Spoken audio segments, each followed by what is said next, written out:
Hi everybody, Troy from the Do-It-Yourself World and the Off-Grid Project.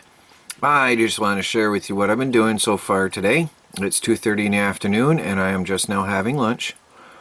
I have been working on a video. As you can see, I'm editing a video and getting it up there.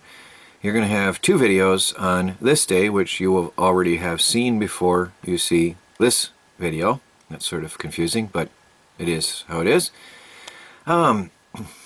Working on the visa application process, and I'll share with you all the details as soon as it's all done for the safety of Melanie and myself and the process in itself, for various reasons some of you know. Anyway, I spent 5 or 6.5 hours working on online forums and applications for Melanie.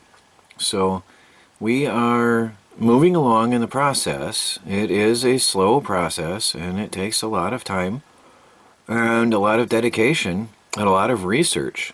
I'll tell you what, if you get engaged to a foreign woman and you live in America, you guys are going to know a lot about one another by the time you get to be married, because you get to know a lot about your families.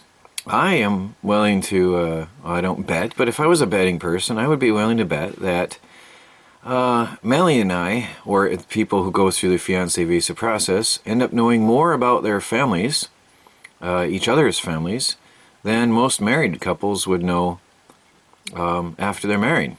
It's just a really in-depth process and really deep probing. But we're doing it, and we're getting it done. So I just wanted to tell you what I've been up to, and double feature on this particular day, and hopefully double features in the following days to come.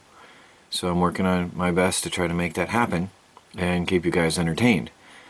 I am working hardcore on the Off-Grid Project and the Homestead again, and I will be carrying the camera with me as much as I can. Wind being an exceptional situation where I cannot hold the camera. I'm going to take you out here as soon as I finish my lunch, and I'm going to show you the damages from the wind. Yes, they were damaging and destructive, and I'll do my best to show you what happened. Although I tried to secure the tents as good as I could during the winds, I'll try to explain to you what happened and how tremendously powerful that wind was. I think you'll be as shocked as I am, and some will be as horrified as I was to see the damages done. So I'll take you out there in a little bit after lunch. I was going to take a photo of this, but I figured I'd share for everybody instead of just privately with myself and my family. A rare cat moment. Look at that. Best friends. People were asking where one or the other was. Oh, there they are. Baby cat is always washing Felix. Oh, Felix, you want to say hi to the camera? Yeah, she's training him right, isn't she? So, there he is. Well, everybody, you guys may notice something in this video that's different that I didn't notice until last night. If you look here, you might notice something. You might have noticed in yesterday's video, something looks different out here than in previous videos. I'll take you up close and show you what's going on. I managed to save the workshop tent, but I cannot get the door closed, and you can see where the edge of the snow line was that the tent has moved a little bit over. Now what's mind-blowing is that holding this tent down are 2 cement blocks on every leg. Okay? There's a series of cement blocks and 80-pound bags of cement on the legs of this tent, and it dragged everything over, and the tent was trying to fly. And also there were some clips holding it into the ground and other various stakes and stuff. Each foot was staked down, clipped down, weighted down, held down, and the thing was trying to fly and moved over quite a ways, causing a lot of destruction inside. I can't even get into my workshop anymore. Okay, I cannot even get in. The shelves have been knocked over, cleared out. Things have just been thrown all over the place in here. Just a mess. Now you guys know, you have seen videos in here. This was not like this. This was not like this. This was neat. This was my workshop. And this is what the wind can do. Now, I actually had struggles with this. The tent is ripped. I still have to reposition it. There's a hole in the tent from something or other. And I had to reposition because this pole here was way out of place. The tent is no longer straight in the first place. Alright, and look at this jumble. There was some neat stuff. There's a tent missing right there, okay? It's missing. It's gone. And everything was neatly put away and organized and orderly. Stuff has been thrown around. I haven't even looked in here. Yeah, see, the contents of the tents have been, look at that, just ripped to shreds. It's a mess. I have a lot of cleaning to do. A lot. So all of the tents have been jumbled up. But the worst of all is this tent is destroyed, absolutely destroyed, leaving all my stuff exposed to the elements. And a water tank that was over here is over there in the woods. And there's a lot of other stuff that I'm digging out of the forest, scattered all over. That's a water tank. And it threw these water tanks around like bowling pins. Just threw them around. My tent is absolutely destroyed. It's done.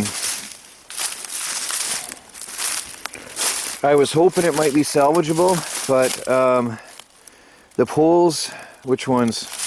The poles are broken and ripped, and there's no saving it. I don't know, I haven't actually examined it thoroughly yet, but yeah, there's a massive tear.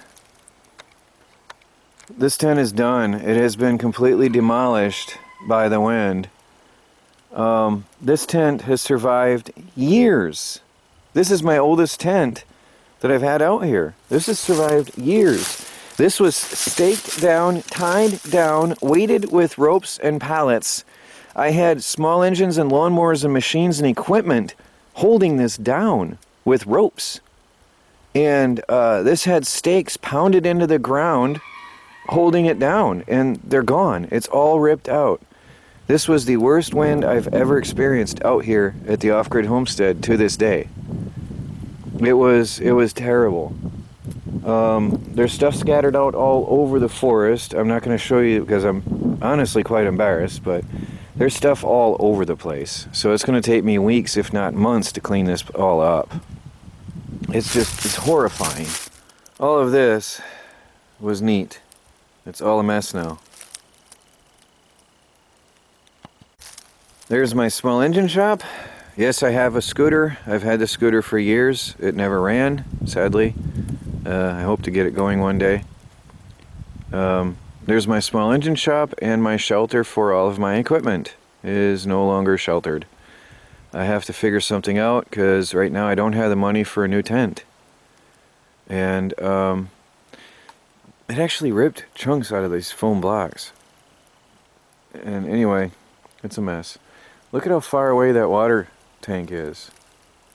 So, and that's just a random thing over here in this area. If you can see how far over it came from its original resting place, which was over in here, is over here now. So, I don't know what I'm going to do here. This stuff needs to be covered and protected. It was neat before. Stuff is jumbled up in a bad way. There's a stainless steel pan from my maple syrup harvesting. Well, whatever. You can see it over there, over by the chicken coop, inside the chicken coop. That belongs over inside one of these tents. It doesn't belong in the chicken coop. So there's stuff scattered. There's all kinds of stuff scattered around here, this place. I had taken my bedding from the house and put it away, and it's scattered around the yard. Well, you take a couple steps forward and you take a couple steps back. The chicken fencing didn't fare very well itself. There's some more poles broken down, and it's pretty much ravaged. I keep repairing it, and it keeps getting ripped down. It's always a constant job rebuilding, repairing, and restoring everything that gets destroyed out here. The winds are brutal. That one is not looking too nice, but at least the shelving stayed up. Some stuff is jumbled down and anyway, it's a mess. But that one stood. That one didn't go. I'm surprised. I'm surprised. My tiny house shed, although it wasn't completely finished, is still okay. The rain gutters are okay. The tiny house suffered no damage or harm at all. The tiny house really withstood a lot. The roofing on the shed seems intact. One little lip is peeled up a little bit, but not a big deal, honestly. I can handle that.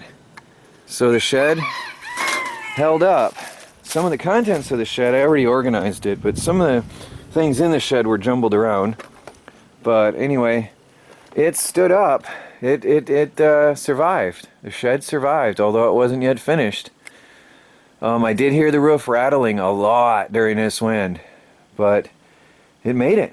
The shed survived. Tiny house on wheels is intact. It was a really insane wind.